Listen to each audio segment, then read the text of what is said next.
안녕하세요. 오늘 함께 분석해 볼 자료로 자기 그림을 그리는 사람이라는 글을 보내주셨네요. 우리 인생을 한 폭의 그림에 비유하는 아주 흥미로운 글인데요. 이걸 읽다 보니까 그런 질문이 들더라고요. 왜 우리는 내 그림을 그리면서도 자꾸만 다른 사람의 갤러리를 실끔거리게 될까?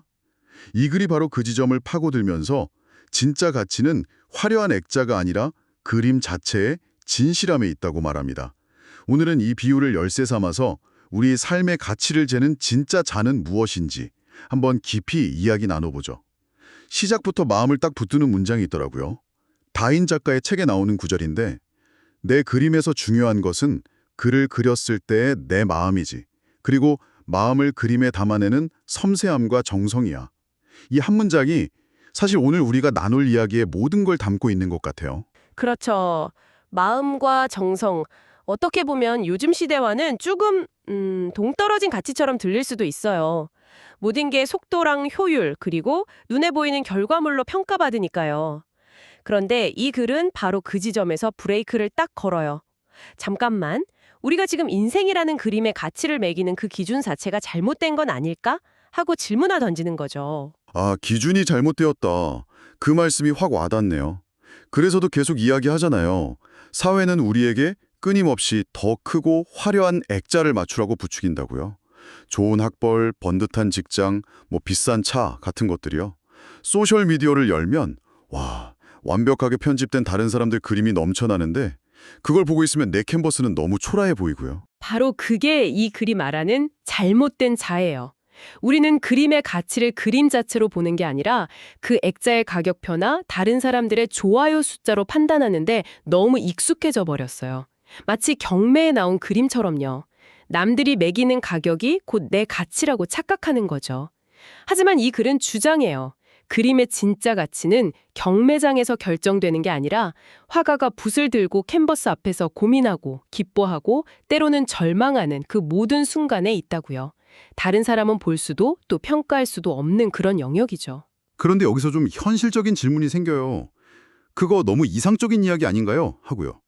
솔직히 세상은 액자를 보고 사람을 판단하잖아요. 아무리 그림에 진심을 담았다고 한들 초라한 액자에 담겨 있으면 아무도 거들떠보지 않는 게 현실일 수도 있으니까요. 이 글은 이런 현실적인 딜레마를 어떻게 풀어가나요? 아주 중요한 지적이에요. 이 글이 현실을 무시하고 정신 승리를 하자는 이야기는 절대 아니에요. 액자가 중요하지 않다는 게 아니라 액자가 내 그림의 본질을 규정하게 두어서는 안 된다. 이 말이죠. 핵심은 가치 판단의 주도권을 누가 쥐고 있느냐의 문제예요. 다른 사람들이 내 액자를 보고 뭐라고 평가하든 그건 그 사람들의 의견일 뿐이거든요. 내 그림의 최종 평론가는 결국 그림을 그린 나 자신이어야 한다는 겁니다. 내 하루를 정의하는 것이 남들의 시선이 아니라 세상을 대한 나의 마음 그 자체라는 뭐랄까 선언에 가까운 거죠. 아, 그러니까 외부의 평가를 완전히 차단하라는 게 아니라 거기에 휘둘리지 않을 내면의 중심을 잡으라는 거군요. 그렇다면 그 중심을 잡고 그림을 그릴 때 우리는 어떤 도구를 써야 할까요? 그래서 이 비유도 굉장히 인상 깊었어요. 명품 붓과 물감으로도 영혼 없는 그림이 나올 수 있고 초라한 도구로도 감동적인 작품이 탄생할 수 있다. 네. 여기서 말하는 도구가 바로 우리가 가진 조건들, 즉 액자와 연결되는 개념이에요. 그런데 글은 진짜 중요한 도구는 그런 외적인 조건이 아니라 우리의 태도라고 못 박습니다. 예를 들면 작은 약속도 허투루 넘기지 않는 성실함, 결과가 좋지 않더라도 다시 일어서는 용기, 또 나에게 상처 준 사람마저 보듬으려는 너그러움 같은 것들이요. 이런 것들이야말로 삶이라는 그림에 깊이를 더하는 진짜 명품 도구라는 거죠. 그 태도라는 도구 중에서 섬세함과 정성을 특히 강조하는 대목이 기억에 남아요. 요즘처럼 가성비랑 시간 단축이 미덕인 시대에 오히려 시간이 오래 걸리는 가치를 이야기하는 게 굉장히 역설적으로 들렸거든요.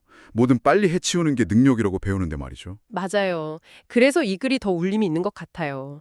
아이를 키우는 부모의 마음을 한번 생각해 보세요. 이걸 효율적으로 빨리 끝내야 할 과제로 여기는 부모는 없잖아요. 환자를 돌보는 의료진의 헌신도 마찬가지고요. 진심과 정성이 담긴 행위는 본질적으로 시간을 필요로 해요. 빨리 그린 그림 100장보다 서툴러도 마음을 다하여 오래 그린 그림 한 장에 더 깊은 감동을 주는 것처럼요. 이건 무엇을 했는가의 문제가 아니라 어떻게 했는가의 문제로 넘어가는 거예요. 의무감으로 억지로 하는 청소랑 내가 머무는 공간을 아끼는 마음으로 정성껏 하는 청소가 전혀 다른 경험인 것처럼 말이죠. 어떻게 문제로 넘어가면 그림을 그리다 망쳤을 때의 태도도 중요해지겠네요.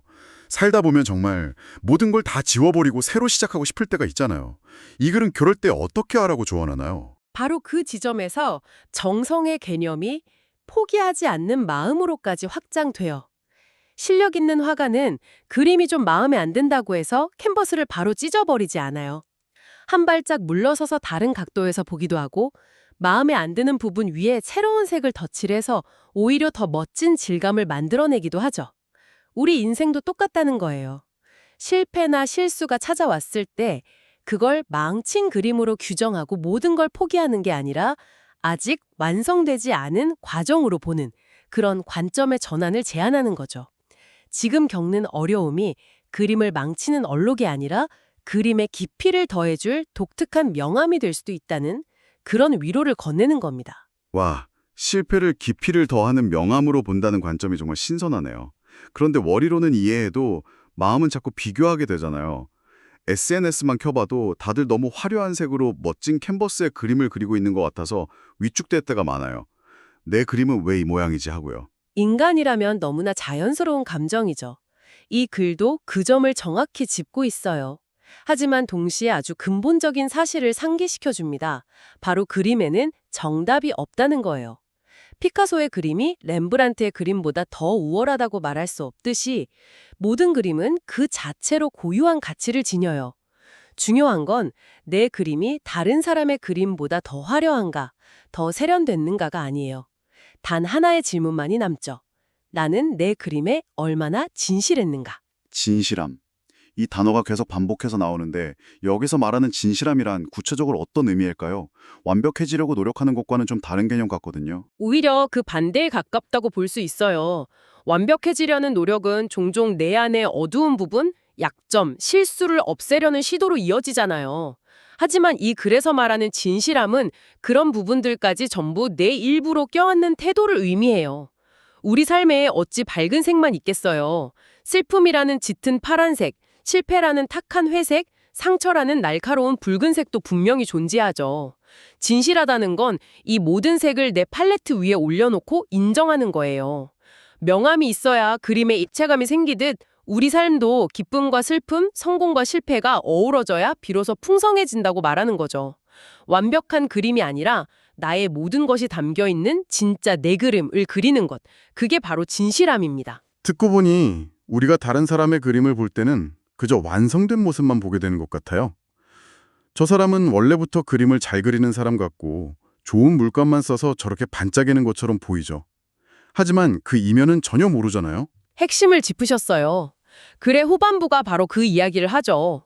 우리는 다른 사람의 완성작 뒤에 숨겨진 수백 장의 밑그림, 구겨서 버린 스케치, 물감이 모자라 고생했던 밤들을 전혀 못해요. 결과만 보고 너무 쉽게 평가하고 부러워하죠. 하지만 그림을 그린 나 자신은 알잖아요. 그 한 획을 긋기 위해 얼마나 많은 밤을 고인했고 얼마나 큰 용기를 냈는지요. 이 글은 바로 그 보이지 않는 과정 전체가 진짜 그림이라고 선언하는 겁니다. 벽에 걸린 결과물이 아니라요. 결국 자기 그림을 그린다는 건 내 인생의 주도권을 되찾아와서 스스로 선택하고 책임지는 삶을 사는 것이라는 의미로 귀결되네요. 다른 사람의 멋진 그림을 따라 그리는 모방작이 아니라 서툴고 투박하더라도 나만의 원작을 만들어가는 거죠. 그 자체를 즐기는 삶이요. 맞습니다. 그래서 글의 마지막이 더 큰 울림을 줘요. 우리가 이 세상을 떠날 때 남기고 가는 것은 얼마나 화려한 업적을 쌓았느냐, 얼마나 비싼 액자를 가졌느냐가 아닐 거라고요. 대신 우리가 어떤 마음으로 하루하루를 살았고 어떤 진심으로 세상과 사람들을 대했는가 하는 그 그림을 그려온 과정의 흔적만이 남는다는 거죠. 그리고 이 메시지를 뒷받침하기 위해 성경 구절을 인용하는데요. 우리가 주목하는 것은 보이는 것이 아니요 보이지 않는 것이니 보이는 것은 잠깐이요 보이지 않는 것은 영원함이라. 이 구절을 통해 눈에 보이는 가치들의 일시성과 내면적 가치의 영원함을 다시 한번 강조하면서 글을 마무리합니다. 오늘 이 자기 그림을 그리는 사람이라는 글을 깊이 들여다보면서 인생이라는 그림을 대하는 태도에 대해 정말 많은 생각을 하게 됐어요. 핵심은 결국 다른 사람에게 보여주기 위한 결과물이 아니라 누구도 알아주지 않더라도 매 순간 내 마음에 진실하게 정성을 다해 그려나가는 그 과정 자체가 내 삶의 가장 위대한 작품이라는 거였네요. 그렇죠. 이 글은 여러분의 삶이 결코 모방작이 될 수 없는 세상에 단 하나뿐인 원작이라고 말하고 있어요. 그렇다면 이 대화가 끝나고 오늘 하루를 살아갈 때 한번 이렇게 질문해 보면 어떨까요? 지금 내가 하려는 이 행동, 이 말 한마디는 다른 사람의 갤러리를 의식한 붓질인가? 아니면 온전히 나만의 그림을 위한 진솔한 붓질인가? 아주 작더라도 오직 여러분 자신만을 위한 독창적인 색 하나를 캔버스에 더해보는 하루가 되셨으면 좋겠습니다.